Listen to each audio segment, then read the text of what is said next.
Hello बच्चों, चलिए प्रश्न देखते हैं। अलैंगिक जनन की अपेक्षा लैंगिक जनन के क्या लाभ हैं? आइए जान लेते हैं। यहाँ पर हमारे प्रश्न की मुख्य अवधारणा यहाँ लिखते हैं। मुख्य अवधारणा, हमारे प्रश्न की मुख्य अवधारणा यहाँ पर संबंधित है जनन से।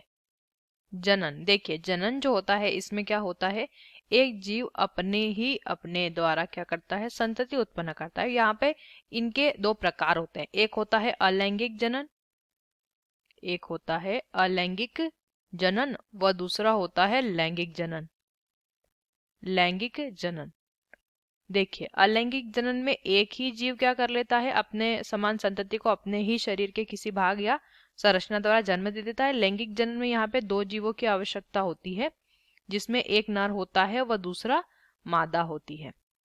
इस प्रकार से ये दोनों प्रकार के जनन होते हैं। अब यहाँ पे प्रश्न ये दिया गया है कि अलैंगिक जनन की अपेक्षा लैंगिक जनन के क्या लाभ होते हैं। लाभ पूछे गए हैं, वो भी लैंगिक जनन के। तो लैंगिक जनन द्वारा जो संतति उत्पन्न होती है, इसमें क्या होता है, दो जीव का, उस जीव में दो जीव का डीएनए होता है, नर और मादा दोनों का डीएनए। लैंगिक जनन वाले संतति की हम बात कर रहे हैं।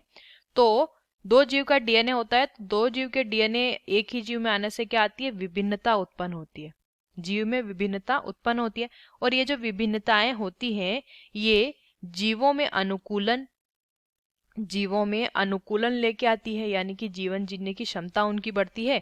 और साथ ही साथ विकास में भी ये विभिन्नताएं सहायक होती है। तो इस तरीके से क्या हो रहा है यहाँ पे, इस तरीके से जो लैंगिक जनन वाली संतति होती है उसमें अनुकूलन भी देखा जाता है और विकास भी देखा जाता है, जबकि अलैंगिक जनन वाली संतति जो होती है उनमें जीवन जीने की क्षमता लैंगिक जनन वाले जीवों की अपेक्षा कम होती है। आशा करते हैं आपको इस प्रश्न का उत्तर समझ आया होगा। धन्यवाद।